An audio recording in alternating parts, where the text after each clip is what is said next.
Last கிளாஸ்ல வந்து யோகம்னா என்ன, பூர்ண யோகம்னா என்ன, அதோடைய இலக்கு, அப்புறம் அதை அடையக்கூடிய படிநிலைகளா அரவிந்தர் என்னெல்லாம் சொல்லியிருக்காருன்னு பார்த்தோம்.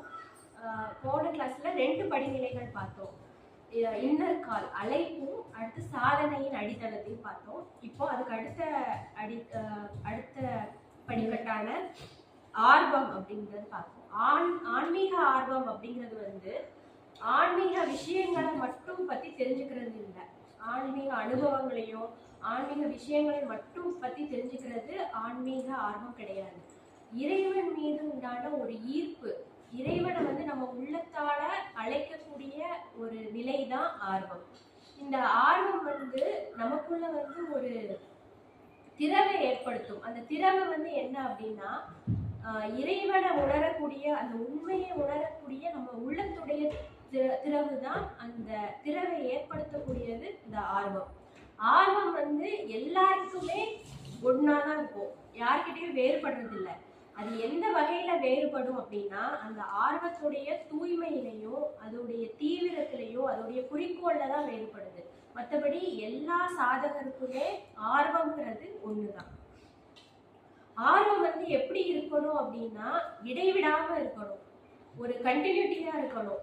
இப்போ எக்ஸாம்பிளுக்கு நம்ம இப்போ இந்த ஞான யஜ்ஞமே எடுத்துக்கிட்டோம்னா, தொடர்ந்து நம்ம நடத்திக்கிட்டே இருந்தோம்னா தான் நம்மளுக்கு அந்த இதுல இருக்கும். ஒரு கிளாஸ் மிஸ் பண்ணிட்டோம்னா அதுக்கப்புறமா நம்ம என்ன ஆகும் அப்படின்னா, நம்மளுடைய பழைய இயல்பான வாழ்க்கைக்கு போயிடுவோம். அதனால இந்த ஆர்வம் வந்து இடைவிடாம இருக்கணும். அப்படி இடைவிடாம இருந்தாதான் நம்மளுக்கு அது நல்லது. இல்லைன்னா நம்ம மனிதனுடைய பழைய கீழ்மையான எண்ணங்கள்ல மூழ்கி அவனுடைய பழைய இயல்பான வாழ்க்கைக்கு போயிடுவான்.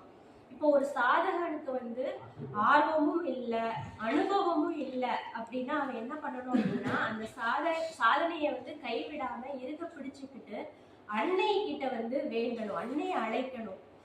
அமைதியா இருந்து அன்னையை அழைச்சானா அந்த அன்னையுடைய சக்தி வந்து நமக்குள்ள இறங்கி நம்மளுடைய அந்த ஆர்வத்தை வந்து தூண்டும், அதை வந்து வளர்ச்சி அடைய செய்யும். இப்போ அந்த அன்னையுடைய சக்தி நமக்குள்ள இறங்கணும்னா நம்ம என்ன பண்ணணும் அப்படின்னா, நம்மளுடைய உணர்வுகளை வந்து அந்த இறை சக்தி நம்மளை இயக்குறதுக்கு அனுமதிக்கணும். நம்ம அனுமதிச்சாதான் அது நமக்குள்ள வந்து இறங்கி வேலை செய்யும்.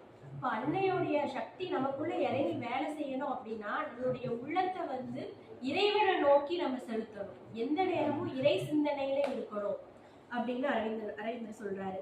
இப்போ அன்னையோடைய சக்தி நமக்குள்ள வேலை செய்யறதுக்கு நம்மளுடைய உள்ளம் எப்படி இருக்கணும் அப்படின்னா, சாந்தி, ஒளி, உண்மை, ஆனந்தம் இது எல்லாமே நிரம்பி இருக்கணும். அதே சமயம் கோபம், பொய்